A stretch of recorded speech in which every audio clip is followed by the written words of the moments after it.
Hello everyone, welcome to English for WBCS. Dear students, আজকে আমাদের video হচ্ছে how to start WBCS preparation for 2022। ওকে, তো এর আগে এই ফ্রি ডব্লিউবিসিএস মেন্টরশিপ প্রোগ্রামের আমি video number 1 and video number 2 already upload করে দিয়েছি। যদি তুমি সেগুলো না দেখে থাকো তাহলে এই ভিডিও ডেসক্রিপশানে তুমি সেই ভিডিওর লিঙ্ক পেয়ে যাবে।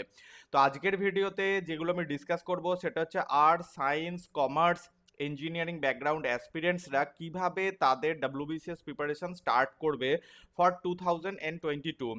তোমরা সকলেই জানো যে এখনো পর্যন্ত, ঠিক আছে, 2021-এর প্রিলিমসের, ঠিক আছে, কোনো রকম দেখা নেই। ঠিক আছে, মে মাসে হওয়ার কথা ছিল কিন্তু বিকজ অফ কোভিড-19 সেটা আপ টু ধরে রাখো অগস্ট মাস পর্যন্ত ডিলে হয়ে যাবে, আগস্টের লাস্ট উইকে হয়তো হবে। তো 2022-এর অ্যাসপিরেন্টস যারা আছো তাদের হাতে নয় নয় করে এখনো প্রায় 10 to 12 মান্থস আছেই আছে। ওকে, কারণ কোভিড-19-এর এখনো থার্ড ওয়েভ আসবে, ঠিক আছে, এবং থার্ড ওয়েভকে হ্যান্ডেল করে ওটাকে কভার করে তারপরেই পিএসসি 2022-এর তোমার ডব্লিউবিসিএস প্রিলিমস হয়তো কন্ডাক্ট করতে পারবে। তো আজকের এই ভিডিওতে স্পেশাল কিছু পয়েন্টস আমি ডিসকাস করব, বিভিন্ন ডাইমেনশনস থেকে আমি ডিসকাস করব, বিভিন্ন পয়েন্ট অফ ভিউ থেকে ডিসকাস করব যে কমন কি কি আছে, ঠিক আছে, এই প্রত্যেকটা ব্যাকগ্রাউন্ডের স্টুডেন্টসদের জন্য, যার জন্যে তুমি ভিডিওটা কমপ্লিট দেখার ট্রাই করো যদি তুমি একজন অ্যাসপিরেন্টস হও এবং তোমার যদি 2022-তে তুমি যদি বিসিএস পরীক্ষার জন্য প্রিপারেশন নিচ্ছ এমন যদি হয়ে থাকে। তো ডিয়ার স্টুডেন্ট, সবার প্রথমে শোনো যে আমাদের যে ভিডিওর টপিক আজকে, সেই ভিডিওর টপিকটাকে আমরা টোটাল 5 ভাগে ভাগ করে আমরা এখানে ডিসকাস করব।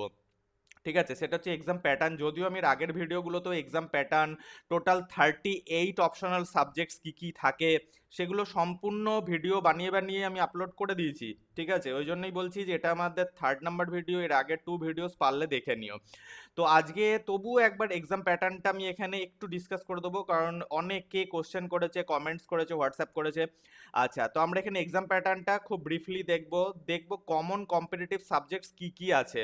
অর্থাৎ তুমি এখানে দেখতে পাচ্ছ যত ব্যাকগ্রাউন্ডের স্টুডেন্টসই এখানে থাকুক না কেন প্রত্যেকের জন্য মানে কয়েকটা কমন কম্পিটিটিভ সাবজেক্টস আছে, আমরা সেগুলো দেখবো।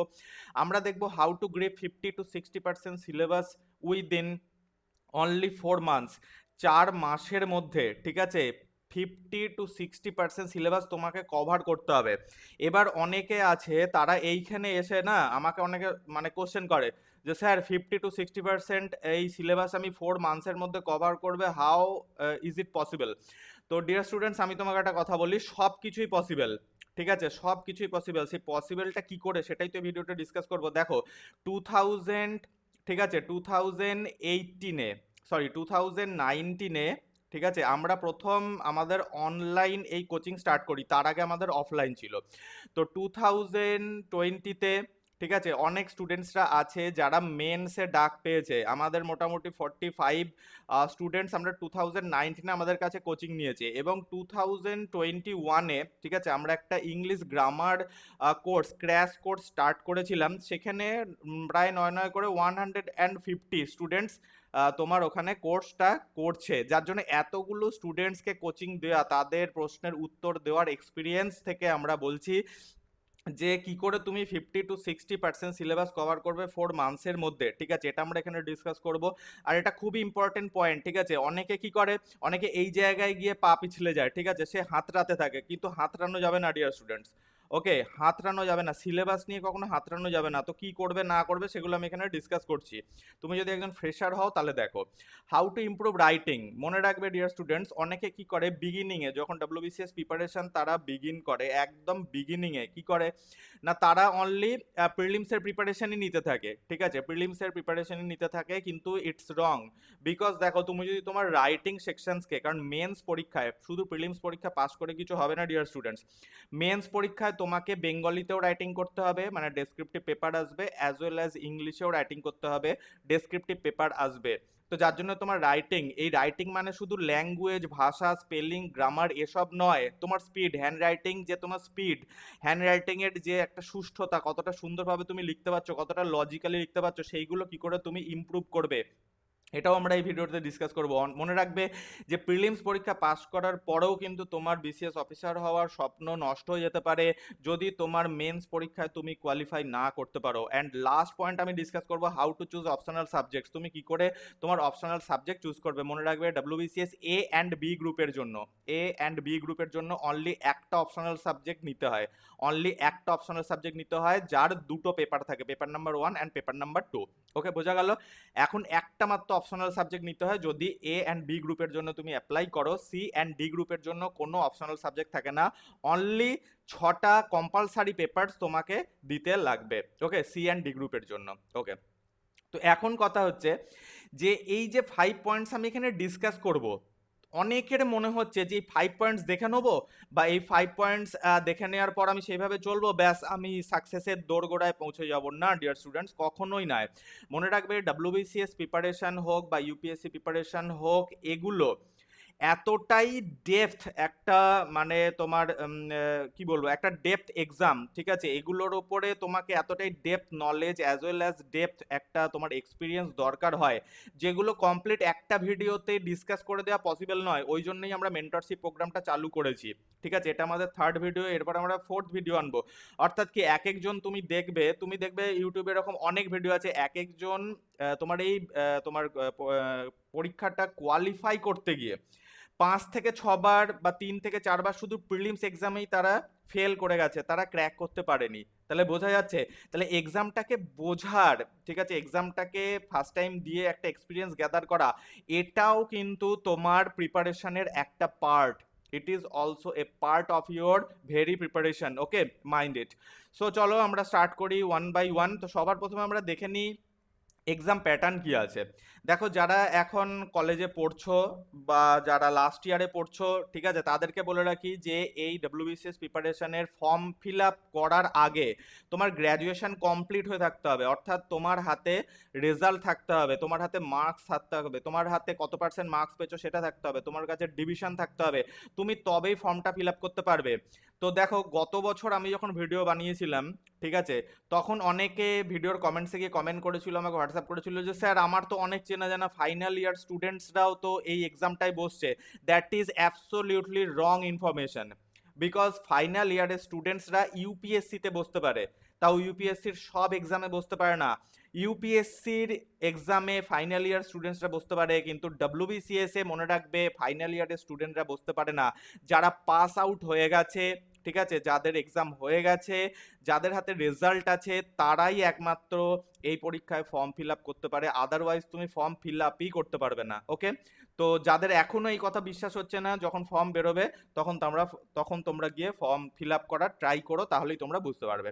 তো যাই হোক, আমরা যে প্রিলিমসের প্যাটার্নটা দেখবো, সে প্রিলিমসের প্যাটার্ন হচ্ছে কি না, প্রিলিমসে তুমি অনলি এমসিকিউজ প্রিলিমসে হয়, 200 মার্কসের হয়, 2.5 মার্কসের হয়, হাফ আওয়ার্স, ঠিক আছে, অর্থাৎ 2.5 ঘন্টায় 200 মার্কসের 200 এমসিকিউজ আসে প্রিলিমসে, ঠিক আছে, টোটাল 8 সাবজেক্টসের ওপর আসে। তো এইগুলো দেখার জন্য, অর্থাৎ এই যে কোনটা থেকে কোন সাবজেক্টে কত নাম্বার আসে, এগুলো দেখার জন্য কাইন্ডলি আমার প্রিভিয়াস ভিডিওসগুলো দেখে নিও। এই ভিডিওর ডেসক্রিপশনে আমি গোটা প্লেলিস্টের লিঙ্ক দিয়ে দেবো। এবার আসছি মেন্স, ঠিক আছে। মেন্সে মনে রাখবে মেন্স এক্সামটা 2 পার্টে বিভক্ত, ঠিক আছে, এ বি সি ডি। মনে রাখবে এ বি সি ডি এই 4টে গ্রুপের জন্যই যেগুলো তোমাকে দিতে লাগবে সেটা হচ্ছে এই এমসিকিউজ পেপারসগুলো as well as paper 1 and paper 2। আর যদি তুমি অনলি এ অ্যান্ড বি গ্রুপের জন্যই দিতে চাও, ঠিক আছে, অর্থাৎ এ অ্যান্ড বি গ্রুপের জন্যই দিতে চাও, তাহলে তোমার আবার এই একটা অপশনাল সাবজেক্ট যোগ হবে। তো এইটা তোমাকে মাথায় রাখতে হবে যে সি অ্যান্ড ডি গ্রুপের জন্য কোনো অপশনাল সাবজেক্ট নেই। অর্থাৎ তুমি যদি সি অ্যান্ড ডি গ্রুপের অ্যাসপিরেন্টস হয়ে থাকো, কোনো অপশনাল সাবজেক্ট তোমায় নিতে হবে না। কিন্তু মনে রাখবে বাকি সাবজেক্টগুলো তোমাকে নিতেই হবে। অর্থাৎ কি, এই এই যে সাবজেক্টগুলোর মধ্যে এবার দেখো, ডেসক্রিপটিভ পেপার থাকে এই 3টে। পেপার 1-এ বেঙ্গলি, হিন্দি, উর্দু, নেপালি, ঠিক আছে, এইসব সাবজেক্টগুলো রাইটিং থাকে, অর্থাৎ যার যেটা মাতৃভাষা, যে যে ল্যাঙ্গুয়েজটা নিতে চাও। পেপার 2-তে থাকে ইংলিশ রাইটিং, ঠিক আছে, অর্থাৎ যে এই পেপার 1-এ তুমি যে ভাষাতেই লেখো না কেন, পেপার 2-তে তোমাকে অনলি অ্যান্ড অনলি ইংলিশ রাইটিংই করতে হবে। প্রেসিস আসবে, লেটার আসবে, এসেস আসবে, ঠিক আছে, ট্রান্সলেশন আসবে, বেঙ্গলি টু ইংলিশ ট্রান্সলেশন আসবে, অ্যান্ড তোমাকে অনলি 1 অপশনাল সাবজেক্ট নিতে হবে, যেটাও 2 পেপারস রাইটিং হবে। তাহলে মনে রাখবে মেন এক্সামে এই 3টে ডেসক্রিপটিভ পেপার থাকে, বাকি সব এমসিকিউস পেপার থাকে। ঠিক আছে, তো যারা একদম ফ্রেশার, যারা সবেমাত্র এক্সামটা প্রিপারেশন স্টার্ট করতে চলেছো, তাদের শুধু এইটুকুই মাথায় ধারণা রাখতে হবে, যেগুলো এখানে ভিডিওতে বলা হচ্ছে। এখন বেশি ডেপথে ঢোকার কোনো দরকার নেই। এখন শুধু তুমি ভাবো যে তোমাকে বেঙ্গলি রাইটিং করা প্র্যাকটিস করতে হবে, ইংলিশ রাইটিং করা প্র্যাকটিস করতে হবে, আর তুমি যে অপশনাল সাবজেক্টটা নেবে সেই অপশনাল সাবজেক্টটা রিড, রিভাইজ অ্যান্ড রাইট, এই 3টে তোমাকে চালিয়ে যেতে হবে। বাকি পেপারসগুলো তোমার এমসিকিউজ আসবে। ঠিক আছে, প্রিলিমসের মতো এমসিকিউজ আসবে। তারপরে আসছি ইন্টারভিউ। তো ইন্টারভিউ নিয়ে আমরা এখন কোনো ডিসকাস করব না, যখন আমাদের আরও নেক্সট ভিডিওস পার্টগুলো আসবে তখন অবশ্যই ইন্টারভিউ নিয়ে আমরা ডিসকাস করব। সো ডিয়ার স্টুডেন্টস, এটা হচ্ছে আমাদের এক্সাম প্যাটার্ন। তো এই এক্সাম প্যাটার্নের জন্য তোমাকে ফার্স্ট টাইম থেকে রেডি হতে হবে। যেমন প্রিলিমস এক্সাম সানডেতে হয়, সানডে 12, ঠিক আছে, দুপুর 12টা থেকে স্টার্ট হয়, যার জন্য তোমাকে মোটামুটি মাসে একটা রবিবার, একটা সানডে দুপুর 12টা থেকে তোমাকে কি দিতে হবে না, মক টেস্ট দিতে হবে। ঠিক আছে, এগুলো তোমাকে দেখো, যারা ফার্স্ট টাইমে প্রথমেই যারা ক্র্যাক করতে চায় তাদেরকে এরকম কিছু নিয়ম কানুন কিন্তু মেনে চলতে হবে। ঠিক আছে না, এইসব নিয়ম কানুন তুমি যদি মেনে না চলো তাহলে তোমার হয়তো ফার্স্ট ইয়ারটা নষ্ট হয়ে যাবে। আচ্ছা, নেক্সট দেখো, এবার আমরা যেটা দেখবো সেটা হচ্ছে কমন কম্পিটিটিভ সাবজেক্টস। তুমি যে ব্যাকগ্রাউন্ড থেকেই আসো না কেন, তুমি আর্টস থেকে এসছো কি সায়েন্স থেকে এসছো কি কমার্স থেকে এসছো কি ইঞ্জিনিয়ারিং ব্যাকগ্রাউন্ড কি তোমার এমবিবিএস, তুমি তোমার ব্যাকগ্রাউন্ড, অর্থাৎ তুমি যে ব্যাকগ্রাউন্ড থেকেই আসো না কেন, মাথায় রাখবে কমন কম্পিটিটিভ সবারই জন্য যেসব সাবজেক্টসে কম্পিটিশন থাকে সেটা হচ্ছে current affairs, English and economy.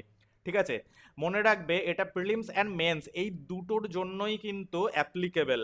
অর্থাৎ তুমি ভাবছো যে ঠিক আছে আমি তো ইংলিশ ভালোই পারি, ডিয়ার স্টুডেন্টস এরকম অনেকেই ভাবে যে আমি ইংলিশ খুব ভালো পারি। আবার অনেকে ভাবছো হ্যাঁ আমি তো এতদিন ব্যাংকে কাজ করেছি, আমি ইন্ডিয়ান ইকোনমির অনেক কিছু জেনে গেছি। অনেকে আছে ঠিক আছে যে আমি তো কমার্স নিয়ে পড়েছি, that is why I know economy in depth. It's wrong idea, ঠিক আছে, রং কনসেপ্ট, ঠিক আছে, wrong opinion and your wrong believe. Because মাথায় রাখবে ডিয়ার স্টুডেন্টস, ইন্ডিয়ান ইকোনমির যে কোয়েশ্চেনগুলো এক্সামে আসে, প্রিলিমসের অ্যাজ ওয়েল অ্যাজ মেন্সের, স্পেশালি মেন্সের, মনে রাখবে সেগুলো ভাষা নলেজ থেকে কোনো লাভ নেই। তোমার যদি ভাষা নলেজ থাকে এবং যদি সেই কোশ্চেনটাকে একটু টুইস্ট করে তোমার দিয়ে দেয় কমিশন, তাহলেই কিন্তু তুমি ওটাই হয় নেগেটিভ মার্কিং আনবে, নাহলে ছেড়ে আসবে।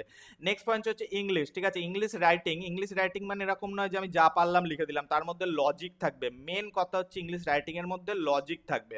আর প্রিলিমসে তোমরা যাদের মোটামুটি ইংলিশ গ্রামার সেকশনটা রেডি আছে তারা প্রিলিমসে মোটামুটি তোমার 25-এর মধ্যে 18 to 20 ইজিলি তারা আনতে পারবে, যাদের গ্রামার সেকশন খুব ভালো আছে। ঠিক আছে, সিনোনিম অ্যান্টোনিমের কথা বলছি না, বা প্রিপোজিশন ফ্রেজাল বা মুখস্থের কথাও বলছি না। নেক্সট হচ্ছে কারেন্ট অ্যাফেয়ার্স। কারেন্ট অ্যাফেয়ার্সও তাই, তুমি যত ভালো কারেন্ট অ্যাফেয়ার্স রেডি করতে পারবে, এটা সবারই জন্য, অর্থাৎ এই 3টে সাবজেক্ট প্রত্যেকের জন্য প্রিলিমস অ্যান্ড মেন্সে গেম চেঞ্জার হয়ে যায়, সে যে ব্যাকগ্রাউন্ডের যেই হোক না কেন, তুমি সায়েন্স ব্যাকগ্রাউন্ডেরই হও আর আর্টস ব্যাকগ্রাউন্ডেরই হও না কেন। ওকে, নেক্সট পয়েন্ট হচ্ছে paper 1 and paper 2 in mains, অর্থাৎ পেপার 1-এ ডেসক্রিপটিভ রাইটিং, পেপার 2-তে ইংলিশ রাইটিং। এটাও কিন্তু কমন কম্পিটিটিভ সাবজেক্টস, মানে প্রত্যেকটা ব্যাকগ্রাউন্ডের স্টুডেন্টসের জন্য। ঠিক আছে, কারণ দেখো বেঙ্গলি রাইটিং অনেকে বহুদিন আগে ছেড়ে দিয়েছে, বাংলায় আমরা কজন লিখি তুমি বলো। ধরো এই যে আমরা যারা কম্পিউটারে কাজ করি, ঠিক আছে, আমার ধরো আমি সাইবার সিকিউরিটিতে থাকি, আমি সাইবার সিকিউরিটিতে যে কাজগুলো করি সেখানে আমার বেঙ্গলি তো চলেই না, সেখানে আমার ম্যাক্সিমাম টাইপ করতে হয় আমাকে ইংলিশে। দ্যাট ইজ ওয়াই আমার ইংলিশটা হয়তো একটু বেটার হতে পারে কিন্তু আমার বাংলাটা বেটার নয়। তাহলে দেখা যাচ্ছে তুমি ভাবছো ওকে বাংলা তো আমার একদম মাতৃভাষা, আমার নেটিভ সাবজেক্ট, আমার native language, so I do not have to practice a lot. কিন্তু তোমার দরকার আছে, ওকে, তোমার দরকার আছে, you need to practice, you must practice. Because Bengali, Hindi, Urdu, যার যেটা ল্যাঙ্গুয়েজ, নেটিভ ল্যাঙ্গুয়েজ, সেখানেও তোমাকে প্র্যাকটিস করতে হবে, স্পেলিং টেলিং এসব দেখতে হবে। আমরা নেক্সট স্লাইডে এগুলো ডিসকাস করবো। নেক্সট পয়েন্ট হচ্ছে কি না, mathematics and GI. Dear students, অনেক স্টুডেন্টস আছে, অনেক অ্যাসপিরেন্টস আছে যাদের ম্যাথামেটিক্স অ্যান্ড জিআই এই দুটো সাবজেক্টেও কিন্তু প্রবলেম থাকে, অর্থাৎ কমন কম্পিটিটিভ সাবজেক্টস, অর্থাৎ এই 3টে যেগুলো আমি এই স্লাইডে ডিসকাস করছি, তুমি যদি একজন অ্যাসপিরেন্টস হয়ে থাকো, তুমি একদম ভেরি বিগিনিং থেকে এই সাবজেক্টসগুলোর ওপরে মানে বেশি ফোকাস দিয়ে পড়াশোনা করে, বেশি এমফাসিস দেবে। ঠিক আছে, এগুলোর পিছনে বেশি টাইম তুমি স্পেন্ড করবে। তোমার যতই এরকম মনে হোক না কেন যে আমার এই সাবজেক্টগুলো খুব ভালো রেডি আছে, মনে রাখবে নিজের বিলিফ, আর পরীক্ষার হলের যে অ্যাটমসফিয়ার, ওখানকার যা কোশ্চেন, এই দুটো কিন্তু কখনোই সেম টু সেম হতে পারে না। ডিয়ার স্টুডেন্টস, আমি এর আগেও বলেছি যে একটা ভিডিওতে সব কিছু ডিসকাস করা পসিবল নয়, যার জন্য এই ভিডিওটা হয়তো একটু লেন্থি হয়ে যাবে, বিকজ আমি অনেক কিছু জিনিস এই ভিডিওতে কভার করব। এর পরের ভিডিওগুলোতেও আমি অনেক জিনিস কভার করব যেগুলো এই ভিডিওতে মিস করে যাবে। তাহলে common competitive subjects for every subjects background students, ঠিক আছে, প্রত্যেকটা সাবজেক্টের ব্যাকগ্রাউন্ডের স্টুডেন্টসরা কিন্তু মনে রাখবে যে যে স্ট্রিম থেকেই আসো না কেন, কাইন্ডলি এই সাবজেক্টগুলোকে ফার্স্ট টাইম থেকে সিরিয়াসলি নেবে। কোনো সাবজেক্টটাকে সিরিয়াসলি নেবে না তা নয়, আমি ডিটেলসে ডিসকাস করে দিচ্ছি। তাহলে কমন কম্পিটিটিভ সাবজেক্টস আমরা দেখে নিলাম। তাহলে ফার্স্ট টাইম তুমি যে ব্যাকগ্রাউন্ড থেকেই আসো না কেন, তোমাকে কারেন্ট অ্যাফেয়ার্স মনে রাখবে, যে ডেটে অথবা যে মান্থসে তোমার প্রিলিমস হবে 2022 এর, তার আগের মোটামুটি 12 মান্থসের কারেন্ট অ্যাফেয়ার্স তোমাকে একদম গ্রিপে রাখতে হবে। ওকে, ইংলিশ তো বলে দিলাম, ইকোনমিও বলে দিলাম। ইকোনমির ওপরে এর আগে আমি অনেক ভিডিওস বানিয়েছি, সেগুলো তুমি দেখতে পারো আমাদের চ্যানেলের প্লেলিস্টে যাও, ইকোনমির প্লেলিস্ট খোলো, এ লট অফ ভিডিওস সেখানে অ্যাভেলেবেল আছে, সেগুলো তুমি একটা একটা করে ওয়াচ করতে পারো। ওকে, আর এগুলো রাইটিং তোমাকে জোর দিতে হবে, ম্যাথামেটিক্স অ্যান্ড জিআই এগুলোকেও তোমাকে সিরিয়াসলি নিতে হবে, স্পেশালি ম্যাথামেটিক্স অ্যারিথমেটিক সেকশনটাকে তোমাকে বেশি আপগ্রেড করতে হবে, অ্যারিথমেটিক সেকশন মাথায় থাকে। ওকে, তো কমন কম্পারেটিভ সাবজেক্টস আমরা দেখে নিলাম। এবার আমরা দেখবো how to grip 50 to 60% syllabus within 4 months অনলি। তো দেখো 4 মান্থসে, এই 4 মান্থসের উপর আমি কেন এত বেশি জোর দিচ্ছি, তাই না?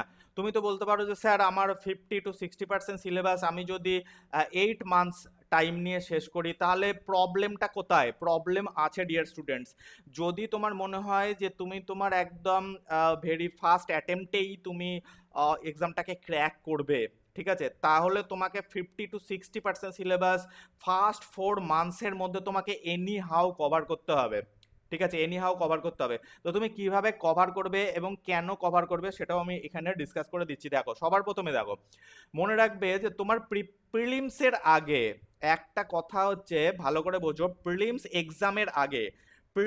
এক্সামের আগের মাসে, ধরো প্রিলিমস যদি হয় 2022 এর, সাপোজ আমি ধরলাম ফেব্রুয়ারিতে, সাপোজ এটা আমি ধরে নিলাম, হয়তো ফেব্রুয়ারিতে হবে না, তবু আমি ধরে নিলাম যে ফেব্রুয়ারিতে, 2022 এর ফেব্রুয়ারিতে প্রিলিমস, তোমার ডিসেম্বর যেই শেষ হবে, ঠিক আছে, 2021 এর ডিসেম্বর যেই শেষ হবে, তোমার অ্যাটলিস্ট, ঠিক আছে, এমসিকিউস পেপারসগুলোর জন্য তোমার সিলেবাস কমপ্লিট হয়ে থাকতে হবে, ঠিক আছে, শুধু কমপ্লিট নয়, 2 টাইমস রিভিশনও তোমাকে দিতে হবে। তাহলে তোমার হাতে যদি 12 মান্থস থাকে, প্রথম 4 মান্থসে কি হবে না, 50 to 60% সিলেবাস তোমাকে টেনে শেষ করতে হবে। কেন শেষ করতে হবে? কারণ পরের 4 মান্থসে এই 50 to 60% সিলেবাস যেটা তুমি আগে শেষ করেছো, সেটাকে রিভিশন তো দিতে হবে। তুমি যদি রিভিশন না দাও, তাহলে তুমি তো ভুলতে থাকবে, যত নতুন পড়া পড়বে ভুলতে থাকবে। তার মানে নেক্সট 4 মান্থসে তোমাকে কি করতে হবে না, এই 50 to 60% সিলেবাস তোমাকে রিভিশন করতে হবে, অ্যাজ ওয়েল অ্যাজ মোর 20%, অর্থাৎ কি তোমার টোটাল 80% সিলেবাস তোমাকে কভার করতে হবে 8 মান্থসের মধ্যে। তাহলে তোমাকে পরের 4 মাসে নতুন 20% যেটুকু বাকি আছে সেটা শেষ করতে হবে, অ্যাজ ওয়েল অ্যাজ এই 50 to 60% সিলেবাস রিভিশন করতে হবে। অ্যান্ড লাস্ট 4 মান্থসে তোমাকে এই টোটাল 80%, আগের যে 50 to 60 অ্যান্ড 20 তুমি শেষ করেছো, পরের 4 মান্থসে এই 80% সিলেবাস তুমি রিভিশন করবে, আর বাকি যে রেস্ট 20% আছে সেটা তুমি শেষ করবে, দিয়ে 100% তোমার সিলেবাস শেষ হবে। যদি কনসেপ্টটা বুঝতে পেরে থাকো তাহলে খুবই ভালো, আর যদি কনসেপ্টটা না বুঝতে পেরে থাকো তাহলে কমেন্টস করো, আমি নেক্সট ভিডিওতে আরেকবার এই কনসেপ্টটাকে অবশ্যই আরেকবার ডিসকাস করে দেবো। তাহলে তোমাকে বোঝা যাচ্ছে যে কেন আমি এই কথাটা বলছি, যে তোমার ফার্স্ট 4 মান্থসে তোমাকে কেন 50 to 60% সিলেবাস কভার করতে হবে, anyhow you have to grip. Okay, তো কিভাবে কভার করবে? ফার্স্ট তোমার যেটা প্রথম ডিউটি, ঠিক আছে, সেটা হচ্ছে প্রিভিয়াস ইয়ার্স কোশ্চেন পেপার বাড়িতে কিনে আনো, নেট থেকে ডাউনলোড করে নেবো, স্যার আপনি আমাদের প্রোভাইড করুন, বা এখান থেকে ওখান থেকে এসব জোগাড় করতে যেও না। ঠিক আছে, তোমার এটা কেরিয়ার অপশন, আর কেরিয়ারের পিছনে কিছু ইনভেস্টমেন্ট করতে হয়। ওকে, তুমি যদি ইনভেস্ট না করো, সবকিছু ফ্রিতে জোগাড় করতে যাও, তাহলে তুমি বিপদে পড়বে। তো যার জন্য সবার প্রথমে মার্কেটে যাও বা তোমার লোকাল কোনো বুক স্টোরে যাও, বুক শপসে যাও, সেখানে গিয়ে যদি থাকে available, that is better. Otherwise তুমি তাদেরকে একটা অর্ডার দিয়ে দাও। ওকে, তুমি একটা অর্ডার দিয়ে দাও যে আমাকে প্রিলিমস অ্যান্ড মেন্সের, ডাব্লিউবিসিএস প্রিলিমস অ্যান্ড মেন্সের প্রিভিয়াস ইয়ার্স কোশ্চেন পেপার আমাকে আনিয়ে দিন। প্রিলিমস অ্যান্ড মেন্সের প্রিভিয়াস ইয়ার্স কোশ্চেন পেপার তোমার হাতে যদি থাকে, তার মানে হচ্ছে তোমার কাছে একটা রোড ম্যাপ থাকলো, তোমার হাতে একটা রোড ম্যাপ থাকলো। ঠিক আছে, আর যদি রোড ম্যাপ থাকে, তাহলে কোথায় গর্ত আছে, কোথায় টার্নিং আছে, কোথায় বাম্পার আছে, ওকে, কত কিলোমিটার তোমাকে কত স্পিডে যেতে হবে, সব তোমার হাতে ক্লিয়ার হয়ে গেল। মনে রাখবে, প্রিলিমস এক্সামে প্রিলিমসের প্রিভিয়াস ইয়ার্সের মোটামুটি 12 ইয়ার্সের এমসিকিউজ করে যেতে হয়, আর মেন্সের প্রিভিয়াস মোটামুটি 4 ইয়ার্সের কোশ্চেন পেপার করে যেতে হয়। তাহলে প্রিলিমস তুমি হাসতে হাসতে পাস করে যাবে। ওকে, তাহলে previous years question paper first of all বাড়িতে নিয়ে আসো। নেক্সট পয়েন্ট হচ্ছে, do not follow any one suggestion in the beginning. তোমাকে যদি প্রথমেই কেউ বলে যে চলো আমাদের সাজেশন কিনে নাও, কারণ এরকম অনেক বড় বড় সংস্থা আছে, ঠিক আছে, নাম আমি এখানে বলবো না, তারা তোমাকে সবার প্রথমে একটা সাজেশন, মোটা টাকা একটা সাজেশন ধরিয়ে দেবে যে আমাদের নোট পড়ো, আমাদের নোটের মধ্যে সাজেস্টিভ কিছু নোট বানানো আছে। সেটা একদম করার দরকার নেই। ঠিক আছে, বিগিনিংয়ে কারুর কোনো সাজেশনস নেবে না, আমাদের সাজেশনসও নেবে না। আমিও যদি কোনোদিন ভিডিও বানাই যে তুমি বিগিনিংয়ে এই সাজেশনস পড়ো, সেইটাকে তুমি কি করবে না, রিজেক্ট করে দেবে যে না, আমি বিগিনিংয়ে কারুর সাজেশন পড়বো না, কারুর সাজেশন আমি ফলো করবো না, কারুর স্ট্র্যাটেজি পর্যন্ত আমি ফলো করবো না, আমি আমার নিজের স্ট্র্যাটেজি বানাবো। ওকে, থার্ড পয়েন্ট হচ্ছে, রিড কমপ্লিট বুক অ্যাটলিস্ট 2 টাইমস। ঠিক আছে, অনেক স্টুডেন্টস আছে, কদিন আগে হোয়াটসঅ্যাপে আমাকে একজন তোমার মেসেজ করেছিল যে স্যার আমি ফার্স্ট টাইম আরম্ভ করছি, কিন্তু আমি খুব সাজেস্টিভ পড়াশোনা করতে চাই। তো এটা করার কোনো দরকার নেই, কারণ মনে রাখবে, day by day, year after year trend change হচ্ছে, আর এখন যে ট্রেন্ড হয়ে গেছে, এখন কিন্তু অনেক কোশ্চেনকে টুইস্ট করে ঘুরিয়ে পেঁচিয়ে জিজ্ঞাসা করা হচ্ছে, যার জন্যে একটা চ্যাপ্টারের সঙ্গে, স্পেশালি যদি ইকোনমি বলো, পলিটি বলো, ঠিক আছে, এই সব সাবজেক্টের উপরে যে কোশ্চেনগুলো মেন্সে আসছে বা প্রিলিমসে আসছে, মনে রাখবে যে তোমার ওই পার্টিকুলার কোশ্চেনের উপর শুধুমাত্র একটা চ্যাপ্টারের নলেজ থাকাটা এনাফ নয়, তোমাকে ওই রিলেটেড আরও কয়েকটা চ্যাপ্টারের ওপর নলেজ থাকাটা জরুরি। যার জন্যে যে সাবজেক্টের জন্য যে বই তুমি ফলো করো না কেন, তোমাকে মনে রাখবে টেক্সট বই অ্যাটলিস্ট 2 টাইমস তোমাকে রিড অ্যান্ড রিভাইজ করতেই হবে, পার লাইন্স, পার পেজেস। যদি এই কথাটা মনে হয় যে আমি ভুলভাল বলছি, তো এটা তুমি পরীক্ষার হলে গিয়ে টের পাবে। ঠিক আছে, এইটা তুমি পরীক্ষার হলে গিয়ে টের পাবে, যদি তুমি এর আগে কখনো এই পরীক্ষাটা না দিয়ে থাকো। তো ফোর্থ পয়েন্ট হচ্ছে, রিড অ্যান্ড রিভাইজ। অর্থাৎ কি, এই প্রিভিয়াস ইয়ার কোশ্চেন পেপার তুমি কোশ্চেন ধরে ধরে পড়ছো, তুমি কমপ্লিট বুকস 2 টাইমস রিভিশন দিয়েছো, সেগুলোকে বারবার করে রিড অ্যান্ড রিভাইজ করা। অর্থাৎ তোমাকে ডেইলি, মাথায় রাখতে হবে, ডেইলি অন্তত 1 আওয়ার্স তোমাকে বার করতে হবে only for revision, only for revision.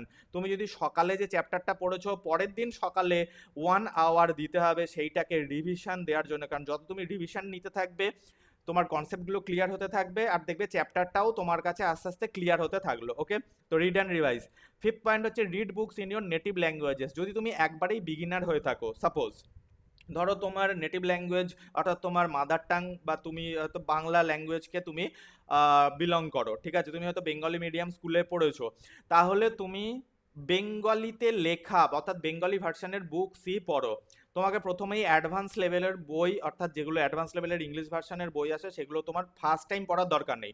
প্রথম 4 মাস তুমি তোমার নেটিভ ল্যাঙ্গুয়েজেস, অর্থাৎ তুমি যে ভাষা বিলং করো সেই ভাষার বইপত্রই তুমি পড়ো। ঠিক আছে, এটা খুবই ভালো হবে কনসেপ্ট ক্লিয়ারের জন্য। তাহলে 50 to 60% সিলেবাস যদি ফার্স্ট 4 মান্থসে তুমি গ্রিপ করতে চাও, তাহলে এই 5 points you have to maintain, you have to তোমার অ্যাপ্লাই। ওকে, নেক্সট দেখো কি বলছি। নেক্সট হচ্ছে, how to improve writing. Dear students, আমি প্রথমেই বলেছি যে প্রিলিমস এক্সামে তুমি খুব ভালো করে পাস করে তোমার আনন্দ করার কোনো কারণ নেই, বিকজ মেন্স আসছে, আর মেন্সই হচ্ছে কিন্তু মেন জায়গা, ওটাই গেম চেঞ্জার। তো তোমাকে যদি রাইটিং ইমপ্রুভ করতে হয়, তো রাইটিং ইমপ্রুভ করার প্রয়োজন কি, মনে রাখবে ডিয়ার স্টুডেন্টস, এভরি ইয়ার, প্রত্যেক বছর, ঠিক আছে, এই রাইটিং সেকশনের জন্য মেন্সে অনেক ভালো ভালো ছেলে মেয়ে কিন্তু পাস করতে পারে না, ক্র্যাক করতে পারে না, অনলি ফর রাইটিং সেকশন। তাহলে রাইটিং তোমাকে ইমপ্রুভ করতে গেলে ফার্স্ট টাইম থেকে অর্থাৎ বিগিনিংয়ে স্টার্ট থেকেই সপ্তাহে 2 দিন কিংবা 1 দিন বার করে নেবে, উইকলি 1 or 2 days তুমি বার করে নেবে, সেই দিনগুলো তুমি রাইটিংয়ের জন্য রাখবে। ঠিক আছে, প্রথম দেখো এই 4 পয়েন্টস মেনে চলবে। Start writing on a very simple topic, খুব ছোট ছোট টপিকের ওপর লিখবে। তুমি ইউটিউবে অনেক ভিডিও পাবে যে কারেন্ট যে টপিক চলছে তার ওপরে রাইটিং আসলে তুমি কি লিখবে, ব্যাস তুমি সেটা নিয়ে রাইটিং করতে বসে গেলে ওইভাবে রাইটিং শেখা যায় না, ওতে আরও নিজেকে নিজে কনফিউজ করা যায়। ঠিক আছে, ধরো এই যে ইন্ডিয়াতে টুইটার, ফেসবুক, ইউটিউব এগুলো সব ব্যান হয়ে যাওয়ার যে কথা মাঝে হিড়িক উঠলো, এই নিয়ে তুমি রাইটিং করতে বসে গেলে, তুমি এডিটোরিয়াল লেটার লিখতে বসে গেলে, না সেটা করার তোমার কোনো দরকার নেই। ফার্স্ট টাইম তুমি একদম সিম্পল টপিকের ওপর লেখো। ঠিক আছে, তুমি দেখো তোমার হ্যান্ড রাইটিং স্পিড কতটা আসছে, তোমার স্পেলিং মিস্টেক হচ্ছে কিনা, তোমার গ্রামার মিস্টেক হচ্ছে কিনা রাইটিং করতে গিয়ে তোমায় কতটা ভাবতে হচ্ছে, সিম্পল টপিকের ওপর দেখো তোমায় কতটা ভাবতে হচ্ছে। ঠিক আছে, কারো দেখো এই যে রাইটিংগুলো তোমাকে করতে হবে, এই রাইটিংটা কিন্তু থাকবে লজিকে ঠাসা। ঠিক আছে, তুমি যে একজন অ্যাডমিনিস্ট্রেশন, তোমার ডিপার্টমেন্টকে তুমি হ্যান্ডেল করছো, তুমি যে একজন কি বলবো, তুমি যে একটা জেলায় যে তুমি শাসক হয়ে যাচ্ছ, ঠিক আছে, তুমি যে বড় বড় পোস্ট সামলাবে, সেখানে তুমি কতটা সুন্দর লিখবে, অল্প ভাষা, সিম্পল ল্যাঙ্গুয়েজের ওপর তোমার রাইটিংকে ইমপ্রুভ করতে হবে। সেজন্য সিম্পল টপিকের ওপর লেখো, স্পেলিং মিস্টেক্স যতটা সম্ভব চেক করতে থাকো, এগুলো তো একদিনেই হবে না, মানে লিখতে লিখতে লিখতে লিখতে মোটামুটি 1-1.5 মাস পরে গিয়ে দেখবে তোমার আস্তে আস্তে ঠিক হতে চলেছে। ঠিক আছে, স্পেলিং মিস্টেক্স সবসময় চেষ্টা করবে যেন না হয়। রাইট শর্ট সেন্টেন্সেস অ্যান্ড ওয়ার্ডস, অর্থাৎ কি শর্ট সেন্টেন্সেস যেগুলো আছে সেগুলোকে কখনো বড় করবে না, অর্থাৎ কি কমপ্লেক্সে যাবে না, অর্থাৎ কমপ্লেক্স সেন্টেন্স যতটা সম্ভব অ্যাভয়েড করবে। কারণ মনে রাখবে যারা রাইটিং করে, আমি তো রাইটিং করাই, তো আমি জানি দেখো মানে ম্যাক্সিমাম স্টুডেন্টস, 90% স্টুডেন্টস কিন্তু যারা কমপ্লেক্স সেন্টেন্সে অ্যান্সার লেখে তাদেরই সেই সেন্টেন্সে গিয়ে ভুল হয়ে যায়, আর বড় বড় ওয়ার্ডসকে ইউজ করবে না, অর্থাৎ অনেক বড় ওয়ার্ডস, এত বড় ওয়ার্ডস ইউজ করবে না। ঠিক আছে, ছোট ছোট ওয়ার্ডস দিয়ে রাইটিং করার চেষ্টা করবে। তা এইগুলো করতে গেলে এগুলো একদিনে হবে না, এগুলো সেলফ প্র্যাকটিস অনেক দরকার। আর মাথায় রাখবে ট্রান্সলেট করতে হবে তোমাকে, Bengali to English, English to Bengali, Hindi to English, English to Hindi, তুমি যে ভাষা বিলং করো সেই ভাষায় তোমাকে ট্রান্সলেট করতে হবে, অর্থাৎ ভাইস ভার্সা। ওকে, বোঝা গেল?